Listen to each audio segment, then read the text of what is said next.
So we have Josh and Helen with us today. Hopefully that this would be an ongoing event. We've been talking about this for a long time, having some kind of regular event. We had, when we first talked about it, we called this AUA, Ask Us Anything, right? And Josh kind of just mentioned that a couple of days ago. We thought that maybe we should try it once. So let me. I guess most of you know me. My name is Denny Miu, um, and I have with me Josh Dippot, right? Dippold. Dippo, It's a sorry, strange Dippo, last yeah, name, surname, Dippold. Dippo. Yeah. Yep. Okay. Hey, Josh, why don't you introduce yourself? Well, you were born in Missouri, very close to. I think, in fact, you were born in St. Louis, weren't you not? Well, not necessarily. So I was actually born in Cape Girardeau. So it's about an hour and a half away on the interstate. So and then I grew up in Southeast Missouri and went to school in Columbia, Missouri for a couple years, dropped out, worked for about 10 years there, and then moved to St. Louis in about 2012. So. Well, the other day when we talk about the theme and the people we should invite, I think I mentioned. I guess I'm kind of confused. I think there's a saying about the 12 degrees of separation, and then there's another one, kind of the reverse of that, which is 6 degrees of connection, something like that, right? Correct me Yep. if I'm wrong, something like that. I'm hoping more and more people would join, but on the other hand, I think just having this regular forum, connecting with people who are watching, would be already a very nice thing. And so, what is that degree of connections that you and I have? Well, before we start off here and dive in, I just want to give a disclaimer that probably some of the stuff I'll be mentioning and talking about, um, obviously don't take it as at face value or as truth or anything like that. It's just a reference for everybody to do their own due diligence. And sometimes I'm not the greatest at giving the exact source material. I just happen to remember things like, so if I mention suttas, or just different things that I don't remember where it came from, it could just be a starting point for your own research and whatnot. So our connection, Denny, is, well, we first met out at MABA, right, Mid America Buddhist Association, on retreat, right? Okay. So you want to, and I think we hit it off right away, and just kind of how enthusiastic we were and are about practice, meditation practice, and Yeah, just the yeah. great opportunity we had there too. Yeah, yeah. So the reason I kind of couch our conversation that way is as much as we talk about the connection, and we'll elaborate on that, but I just want to make sure that we don't represent anybody. We don't represent our teacher. We don't represent a particular lineage of Buddhist practice. We just represent us, right? And so you and I get together for this because we do have at least one degrees of connection, which is that we share the same Dhamma master, Master Zero, who is a very interesting person, and hopefully we'll talk more about him. And hey, it looks like Holly is joining Oh, us. hey, Holly. So Exactly. I was just talking about the degree of connection between Josh and I, but as it turns out, the three of us share the same degrees of connection, which is that we have the same Dharma master, and now I mentioned Master Jiru's name. So so so in any case, so Josh and I, as Josh was saying, that we met at one of the retreat in Augusta, Missouri, which is an hour drive from St. Louis. Uh-huh. And then the other times that we follow up with a relationship was actually a 3-day meditation retreat in last December, right? Burlingame, California. Yeah. Burlingame, Oh California. yeah. Hmm. Yeah. So we're hoping that, so we kind of put that out there, and then, but what we're really hoping to do is use this forum to kind of talk about more on a can I use the word academic or more technical? What is the Well, I think this is almost an experiment now. We kind of talked about, yeah, we could talk about, yeah, academic, maybe a scholarly approach, but also practice-based too. So if we just want to jump right into it, I'm good with that as well. Yeah, So okay. Well, yeah, how about we do this? How about we do this? We kind of yeah. go around the table and kind of say, Yes. hey, how you know, what is the quote unquote practice? What does it mean to you? All right. You want to do that Question. first, Josh? What is your practice? Yeah. Well, What are you trying to achieve, right? that's a great thing. Yes, and also I think the intent is really important in practice.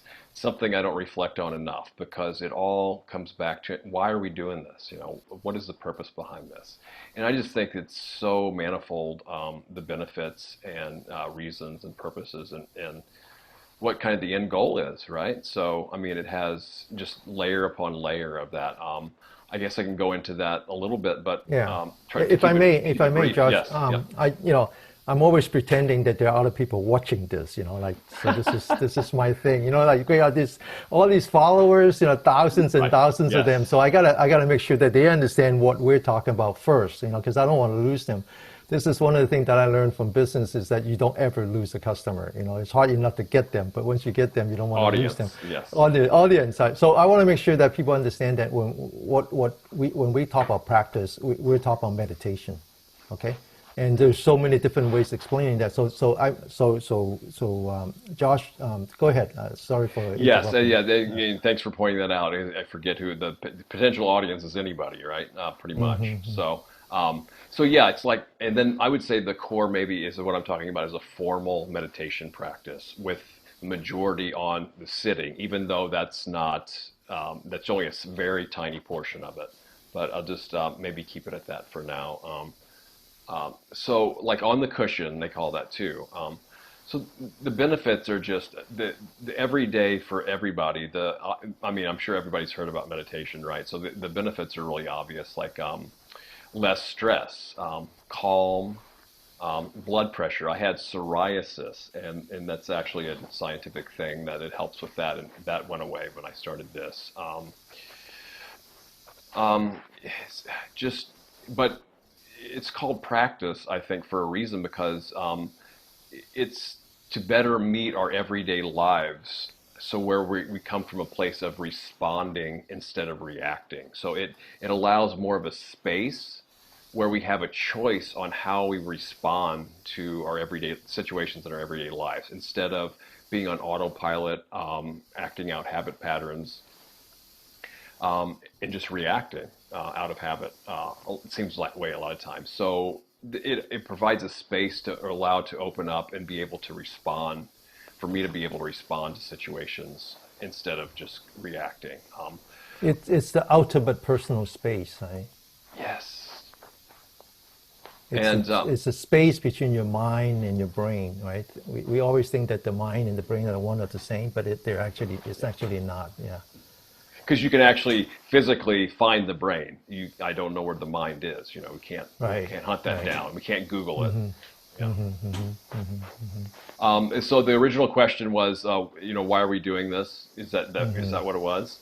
Yes. Or Yeah. okay, the intent. So and then on a higher level, it just it's more. We talk about there's a sudden awakening, right, and then gradual awakening.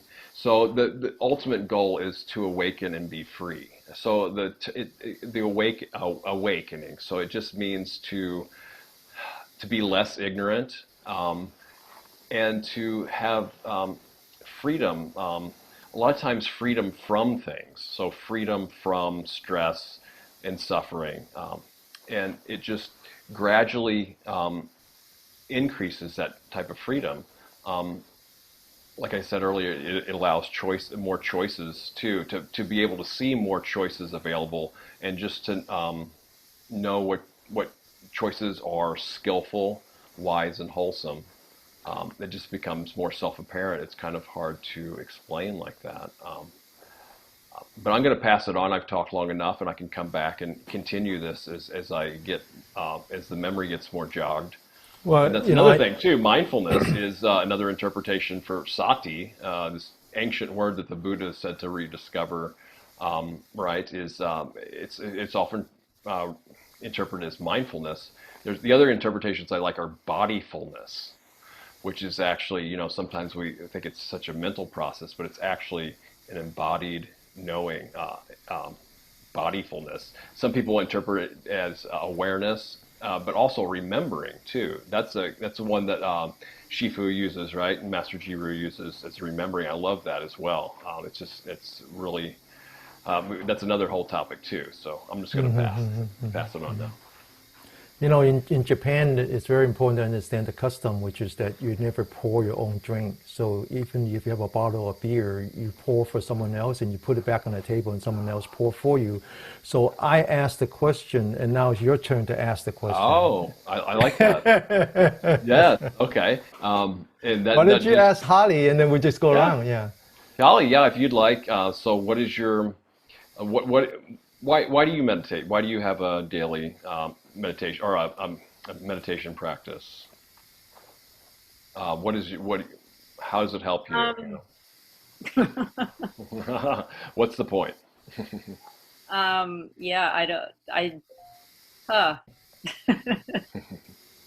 To switch gears here, what is the point? Yes.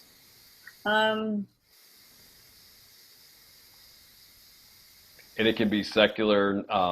Be more aware as I journey through this body and in this world, and to leave the world better than I find it. As I the more that I can kind of heal myself and be aware of my own triggers, traumas, and everything else, the better I am able to help other people do that and to be of service. I'm here to be of service to people in the world. So it just helps me do that. It helps me center. I don't know. It's like a calling. I just do it, And the mindfulness, it just helps me to be mindful in everything that I do. Packing my bag for traveling and, interacting with people on the street and being mindful, especially now, of everybody's feelings and fears and whatever around where we've been for the last 6 months, and kind of stepping out of my own way and looking at it, without like, okay, there's no judgment, So we all have our own path, and our paths intersect. They go different ways. They come back. There's an ebb and flow, and just trying to stay within the flow and the stillness. And this just, it helps me to remember the impermanence of life, of this life, this body that I'm in now, this space that I'm in now. I'm leaving it and I'm going to a different space and time. And yeah. I think it's important to remember that, as we go through life. It's just it's always changing.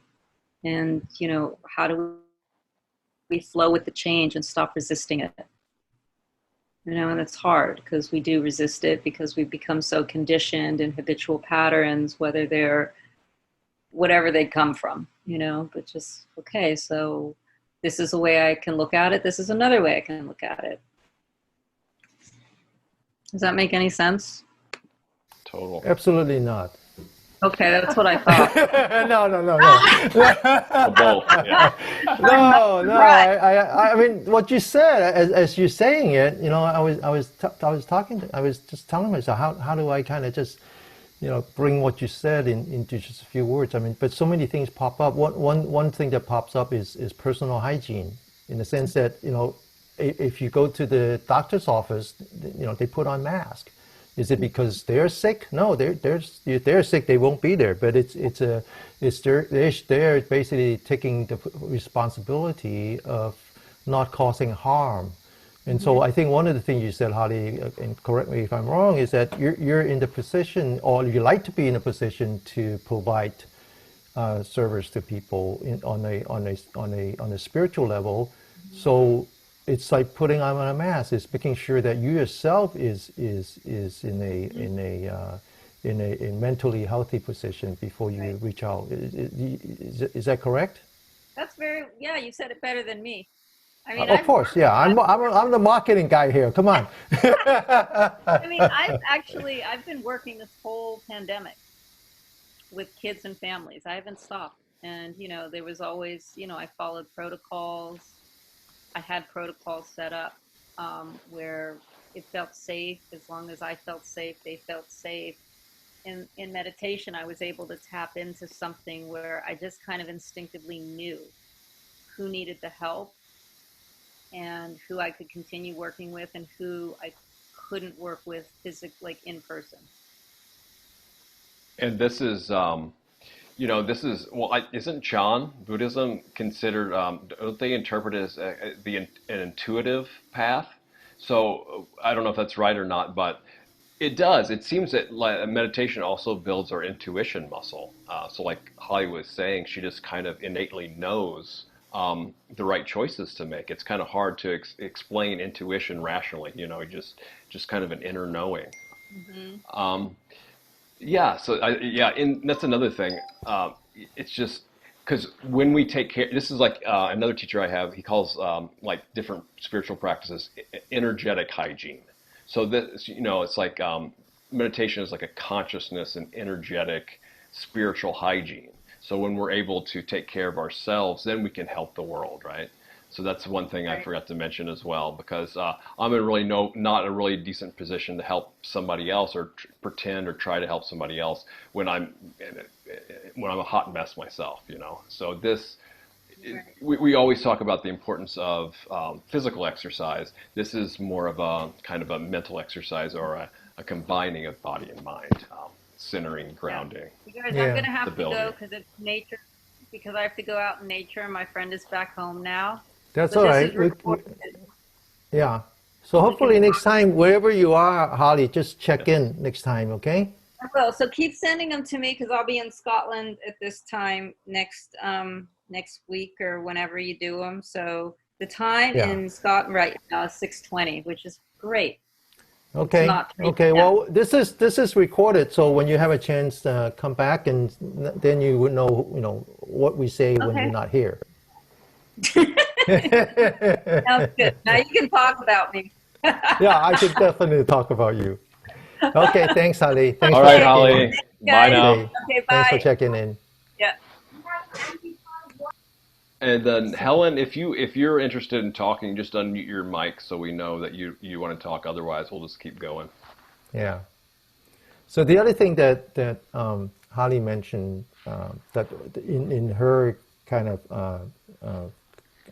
part of the conversation that kind of pops into my mind is one time my wife and I traveled in New Zealand, and we saw this girl walking around with a bag that says, "Just because I'm wandering doesn't mean that I'm lost." Yes. The bumper sticker now around here. All who wander aren't lost. Yeah. So I immediately took a picture of that and sent it to Holly, and she really liked it. And so I think part of what she said is that other than, in addition to the work that she does, which is really kind of, I would say, just kind of body and mind oneness, how to fix someone who has physical illness by tapping into their more of a spiritual level. So that's really what she does. But at the same time, she is really the world wanderer.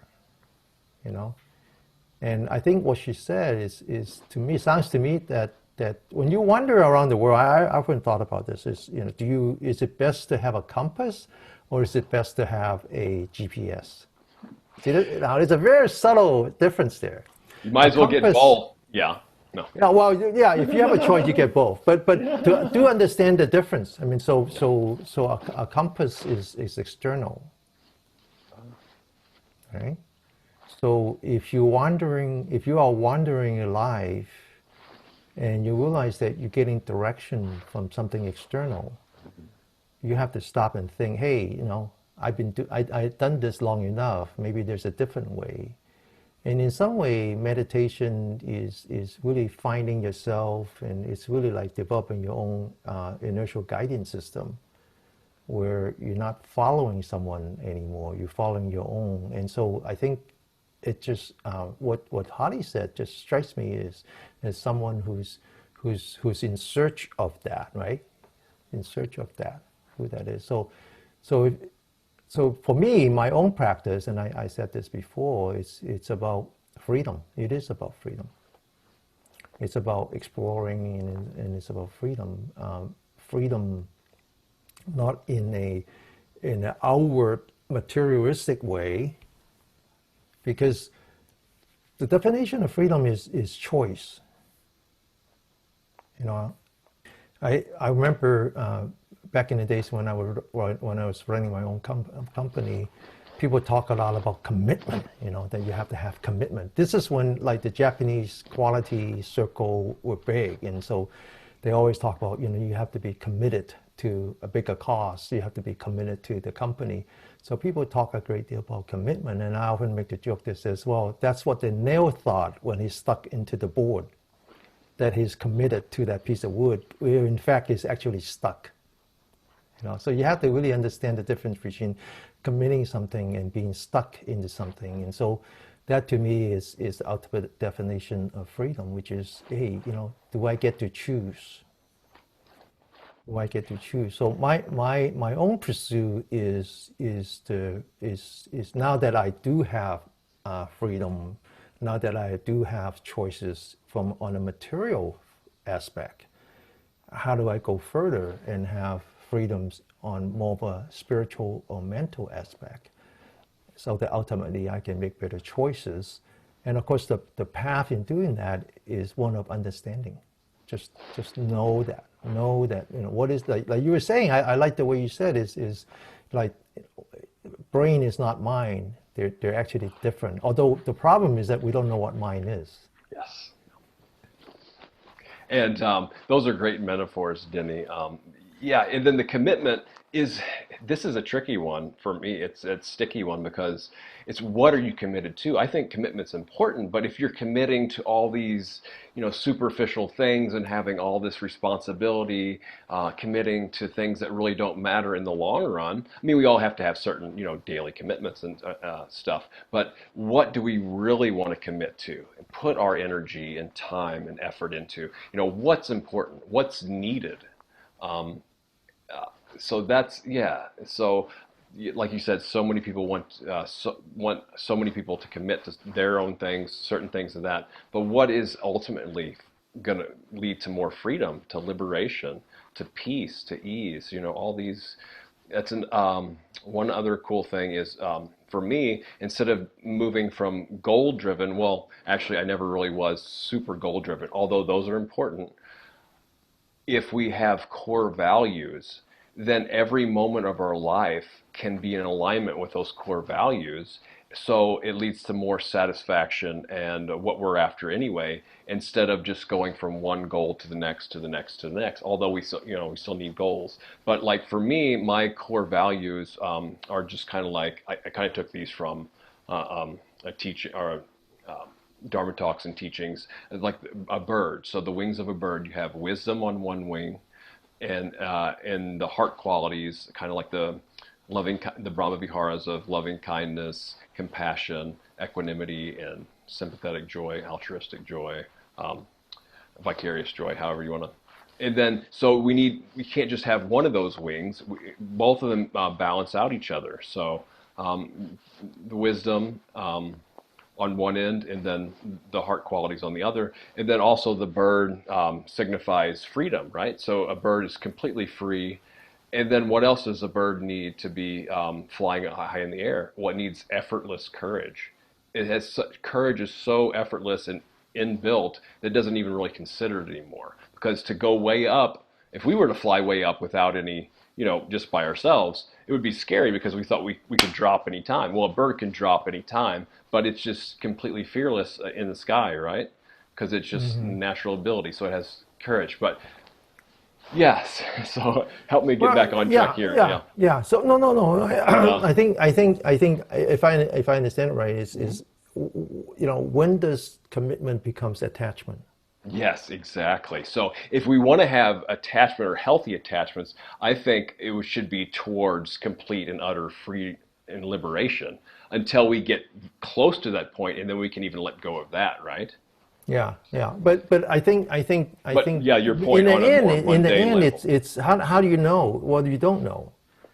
Well, You see, don't that's know where this, because we don't have we're not trained, and unless you have training and practice, you don't have the visibility, and if you don't have the visibility, then they're just words, right? Then they're just words. So for example, like we in Buddhist teaching, we don't like the word attachment, yes. right? Because it means that your attachment. Well, Another word for that is we don't like clinging. clinging is, Clinging I is like like that you better. take, Yes, even yeah, you better. take a Yeah. saran wrap. That happens, right? Every time you take a Yep. saran wrap, if you're not, you lay it down on the countertop because if you're not careful, then it's really hard to, take it. Then you have to start all over again, right? So Yes. so this is really so one thing that we don't like is the idea of clinging. Clinging means that you're so attached to something that the it's like traveling. It's good to have a destination, but often we are so attached, and so we are that the destination becomes so important that we forget that the journey is also part of the travel, and so it's the same. It's the same about attachment. I actually think that attachment is important. You have It to can't attach as it. long as long as we know how to do it skillfully and wisely attach, and then also be able to detach. But I like the word because there's psychological kind of baggage around this. The term I think in Buddhist that's more healthy is non-attachment, right? But then the attachment can also be needed, though, to, we know, like in the psychological, kids want to be able to have a healthy attachment to their parents, right? Mm-hmm. Also, we might need to attach to something temporarily to really study and observe it, right? But then when the time comes, we can disengage or detach from that. Yeah, But this is yeah. where we comes in really important of discernment skills. So, like I mentioned before the show, in some notes, this is where you said, well, how do we know if we can't if we don't have the visibility? Well, this is where spiritual friends are so important, and then valued teacher Yeah, our yeah, yeah. master. Yeah, so that's where it comes in first. So I So guess we can transition maybe to feedback about our yeah, practice too and how to do so that. so just I mean, there is that very tiny micro possibility that we at least have one audience, okay, that actually stay with us, in 30 minutes. Okay, that just you have to be open to that possibility. So I do want to at this point kind of do a summary, which is that. Between Josh and I, and whenever Holly can check in, and Helen and other people that want to join us in the future, what we really want to do is spend some time here to exchange ideas and experiences in our practice. And one of the way that we do that is we take these terms, whether they're attachment and aversions, and all those things and Clinging. really like have each one of us explain how we, what does that mean to me, and then to have that. If I may, one of the things that I wanted to do is summarize what Josh talked about is ultimately it's about discernment and visibility. It's about knowing what is considered kusala or a kusala, right? Which is a very interesting term because it's different from good and evil. It's very Yes, different, right? yes, Now, because it's so important. Yep. kusala is translated as wholesome, and a kusala, the opposite of kusala, is translated as unwholesome. And so, one of the interesting things that I find in Buddhism is that it's just when the word a is magical. It's just like magical. It's just like this is what it is, and this is not what it is, right? So just put an A on it, and then that becomes the other part, which is different from other religions that when we talk about good and evil, because when we talk about good and evil, implicit in that is that there's an authority. There's someone out there, right, who judges you. And I think that in our practice, whether you want to call it Buddhism or not, then ultimately we're talking about we are our own judge. We have to decide if this is good for us or not good for us. And we do it because it's kusala, or we do it because it's akusala, right? So the word kusala is important, that is this good for me? Is this something healthy, right? It's like deciding what to eat. It's like deciding what exercise you want to use. Does Right? it lead to our long-term happiness and the Yes. long-term happiness of others? Yeah. So again, in the simplest form to explain what we would like to do in this forum and what we like to do going forward is to just each of us have our own way of explaining, what makes us happy and how do we go about that, and not necessarily in a material standpoint, not about having a lot of things, although things are important, but to ultimately put some perspective to that is that, well, that is important, that's the foundation upon which we can build more, right? And it's all about knowing what is that more, what is that, right? What's going on, right? And so we talk about our practice, we talk about sitting meditation, walking meditation, ultimately to really understand the body and the mind, right? Can I So pick if I up? may, I want to just one Yeah. more thing, and then I Sure. want to switch topic, because Okay. you had a bunch of suggestions. Sure. But So and then I want to about pick up on what you said though too. So go go ahead ahead. though. No, go ahead. You do first. You do Sure. it first. Okay. Yeah, go ahead. Just real quick, the kusala, the good evil. This is really helpful for me because it just kind of sets aside this whole argument of good and evil. Although, I can see a purpose for that too, but to just go beyond that. So even people who think they're good or I'm doing this good and you're bad, that it just sets that aside and is able to connect with everybody. Because I haven't yet to find anybody that can really go against skillful or unskillful, wholesome or unwholesome. It's a neutralizer. It gets rid of all these arguments over who's right, who's wrong. Good and evil, because it's just that's been going on since the dawn of time, good and evil. And then also, what were you saying about the? Well, now I'm drawing a blank. Maybe it'll come back to me. But yeah. Well, no, no. Let me continue with just as you're talking. I just continue with that. So good and evil, kusala, akusala. A lot of times the problem, I've been a professor for 9 years, so I'm in a good position to talk about some of the deficiency of our formal educational system, starting from kindergarten all the way to graduate school. And in fact, I think that with this pandemic and the idea of doing remote learning and all that, all of a sudden you're removing learning from physicality, and that's going to change. That's going to change. And so one of the problem with our formal education is, and knowing, being a professor, I can tell you this: the students are trained to know two things. That for every question there's an answer. And not only that, the answer is unique. Think about it, right? As a teacher, that's how, look. I put up an exam, and I put out a question.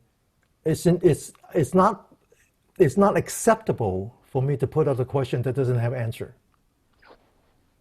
And it's not acceptable for me to put out a question that has non-unique answer.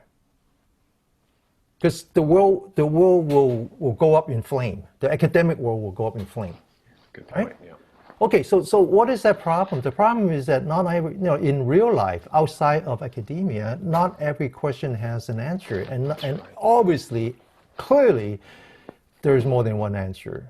And so what the problem with institutionalized religion is that there's only one answer. And going back to the good and evil, so what's implicit in the discourse of good and evil is that there is only one answer.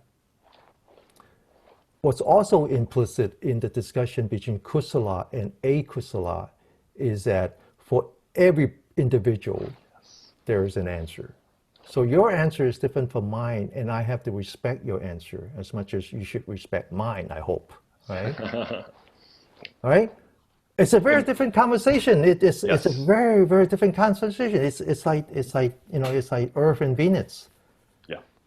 Right? And this is where the Buddha goes into, I forget the sutta, where, is it the Kalamas, where they were so confused. They had all these teachers going, and they're like, what should we pay attention to? And the Buddha goes through and lays it out, and that's one of the things about knowing what's wise, skillful, wholesome. It won't be rebuked by the wise. I forget all the exact things, but he lays it out. Basically it comes back to knowing for yourself, and then he gives a list of qualities, right? I wanted to pick up a loose end here before that. Is you said happiness. Each of us know our happiness, and I love that little. It's almost a cliche saying at this time that happiness is an inside job, right? Yep. Okay, so now transitioning real quick, unless you want to pick that up. Speaking of questions, I had on there the 4 ways that the Buddha addressed questions. So I don't know if anybody else knows this, but I heard this, and I forget which sutta it comes from. But by the way, it's the same 4 way that Master Jiru addressed our questions. Yeah, the same. Oh, right? yeah. So you're well familiar. I'll just go ahead and you can go ahead. Help. Yeah. You can correct and refine me. So it should be the way that it's not only the way that historically Buddha have answered question, and it's not only the way that our teacher have answer question. It should be the way we answer each other's question. Right? But some of the ones are so rare that we don't even think about doing it, right? Yeah. So what are the 4 ways that we should answer each other's questions? So the obvious ones that we hear all the time are the first 2, or the 2 that I'll say first is kind of a quick, brief yes or no, or direct, simple, concise answer. The next one is expanding on that with a longer explanation, right?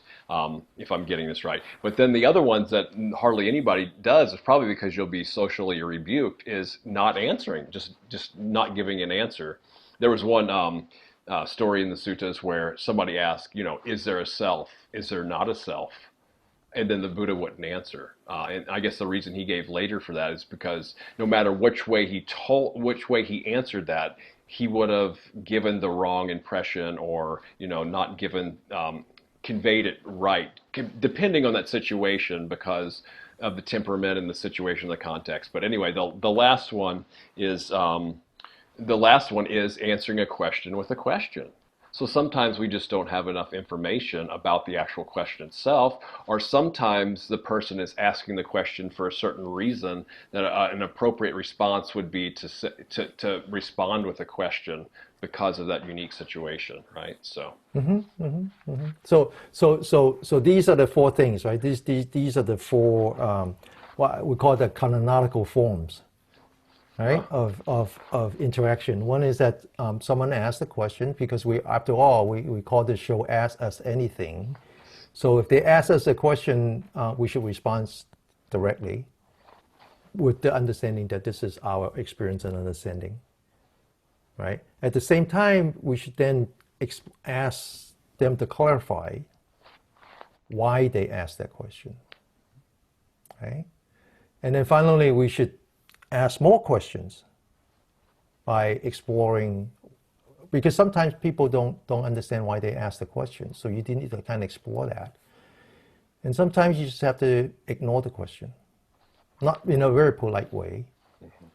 Put it aside by just saying that I don't know, I'll go find the answer, or I'll find someone else who find it. Hey, did you know that? Do you know that these are the 4 ways of interacting customers? That is the way that I usually train my sales staff.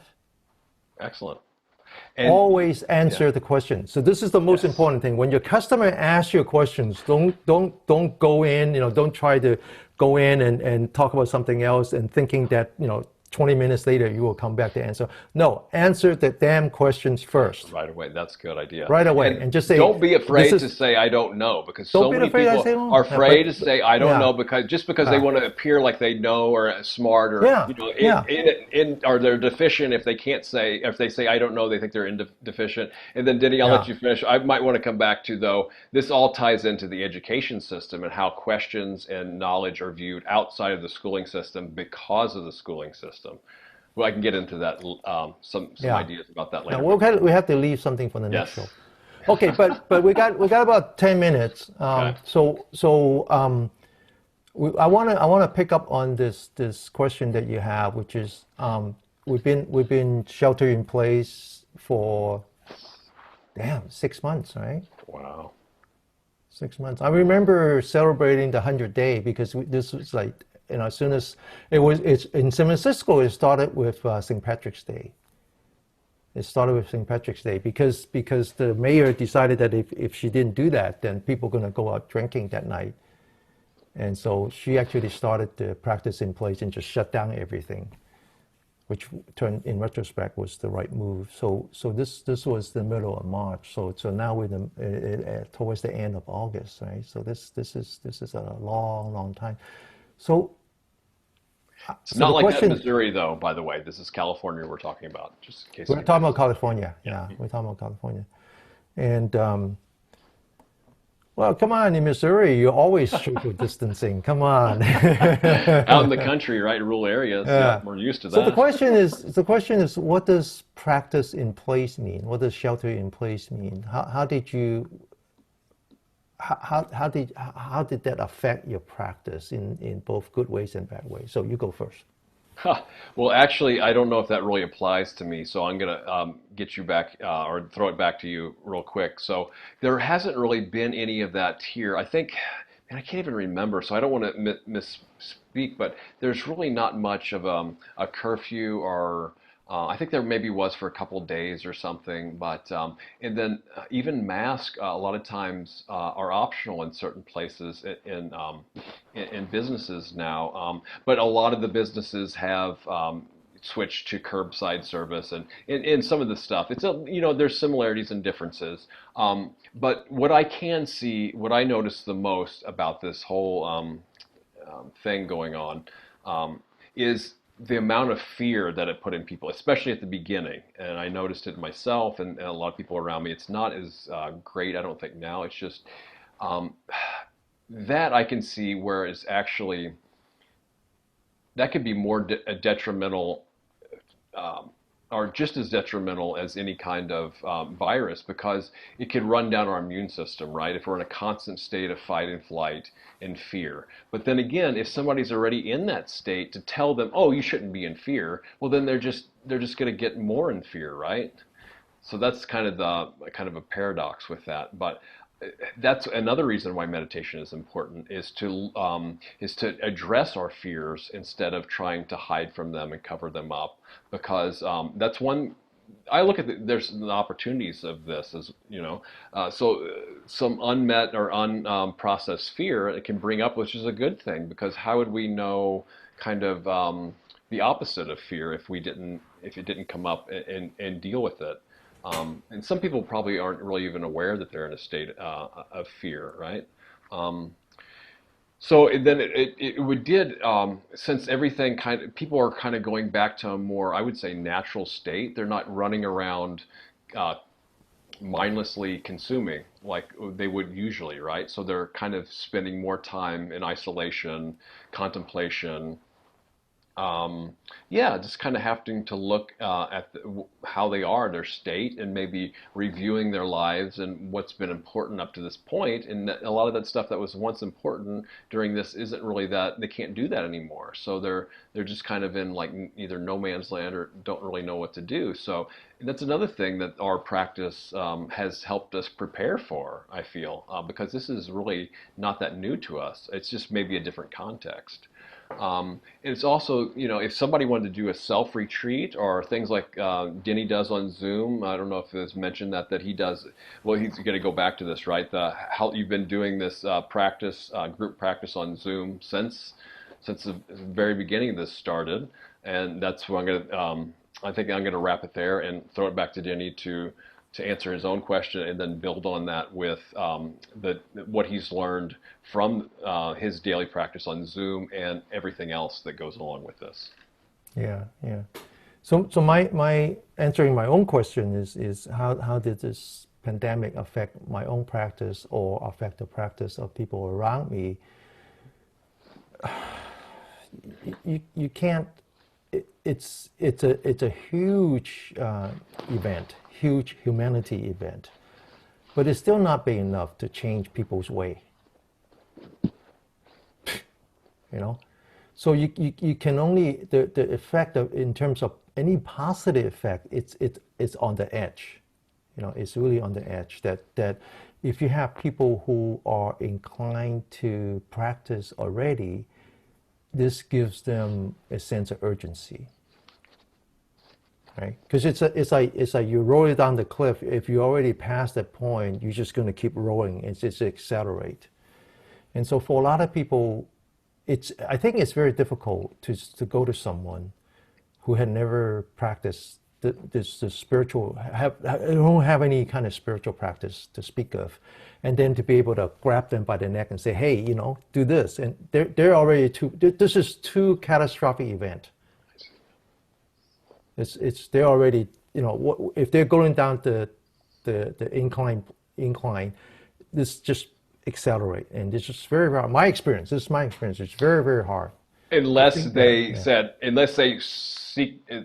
took time to seek it out for themselves during this time. Say, oh, hey, what can I do? I'm going to go, I'm going to try this. You know, that's the only, I agree with you other than somebody saying, oh, hey, what do I really need to do now? Maybe I should look at this. Other than that, I agree. Yes. So those individuals are, even if they haven't started the practice, they know enough that they wanted to do it. And what this pandemic does is that it really puts the urgency. Okay, so that's a fine difference that I'm talking about. Is that, you know, if you're in this incline and you were already going down that incline to begin with, this event just pushes you, gives you momentum now, and just very, very hard to grab them, take it back. On the other hand, I think you're right, Josh, is that there are people who are always thinking about it, you know, and then now they'll say, oh yeah, and then if you just provide them with the right condition, you know, then they would think that, oh, I understand that. What this pandemic has, if we're talking about positive effect, is for those of us who already have a practice, already have a habit, it really puts the urgency in us. It really puts the urgency in us. And also at the same time, there's that utility aspect, which is, hey, all of a sudden, you know, we're not doing anything anymore. You know, so in our case, I didn't know if there was anybody interested. I just knew that this is what I need. So I throw out an announcement about a daily practice, and all of a sudden people show up, and they say, oh, this, you know, let's do this. And some people do it just out of curiosity, and some people know me already, and they say, oh, yeah, you know, let's do this. And now to me, it's inconceivable that we would stop. Right. Even afterwards, even after this. Well, first of all, I argue if there's going to be an afterwards. Right. Yeah. I mean, yeah. Nobody, unless you're psychic, right? Yeah. So no. I mean, it's like putting the hands back in the clock. Think about it. You know.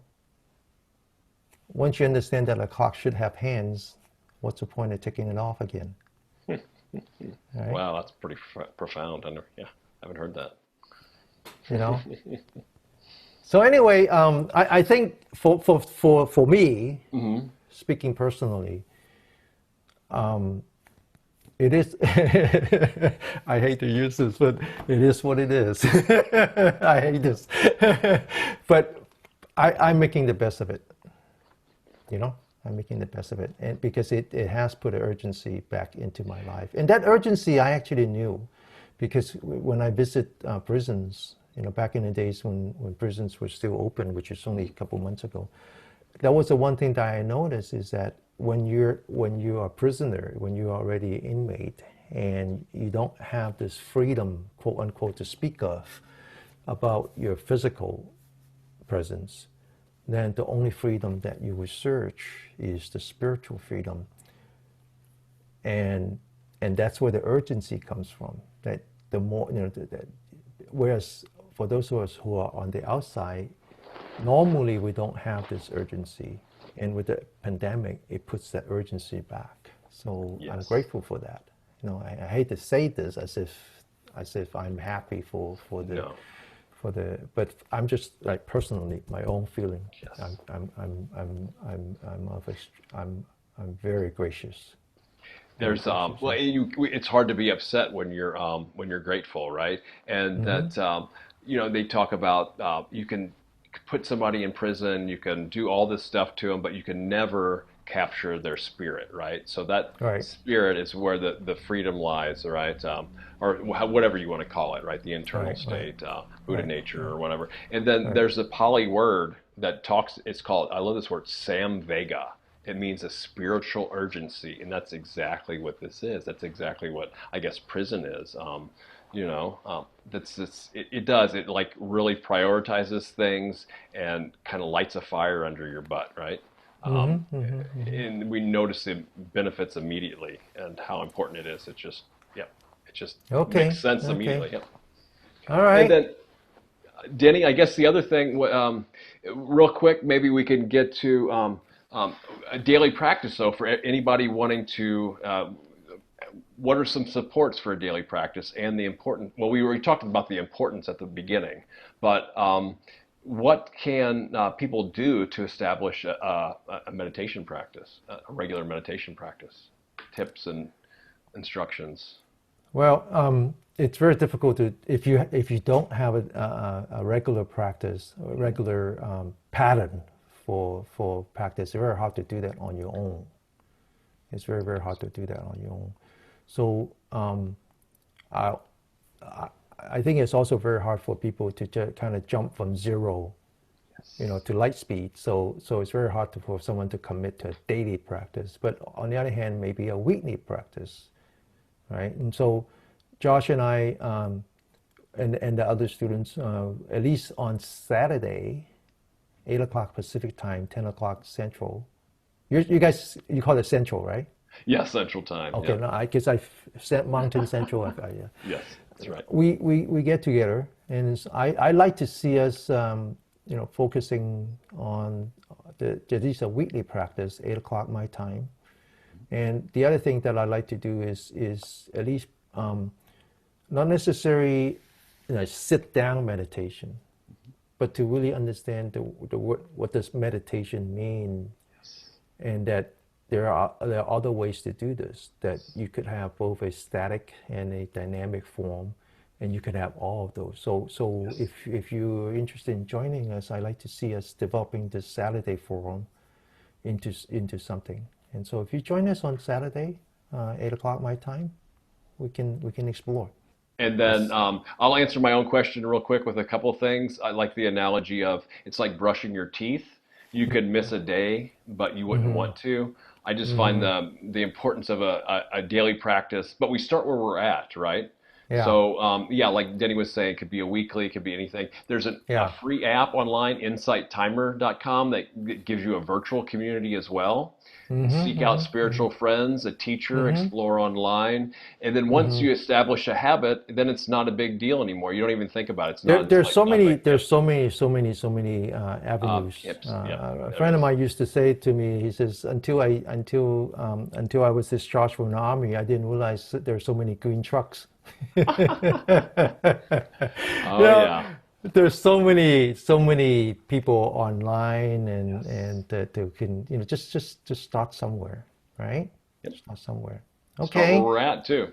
Okay. Well, Josh, I know you so long, and I like this forum. This is actually where you and I can actually have a conversation, and other people who check in as well. Okay, we should continue. We talk about how often we should do this. Okay. All right, Denny. Thank you. Thank you both for sharing. Thanks, Thank you, Helen. Thank you. Bye-bye. Good day. Bye-bye. I'll just go ahead and log off now, okay? Okay. Bye-bye.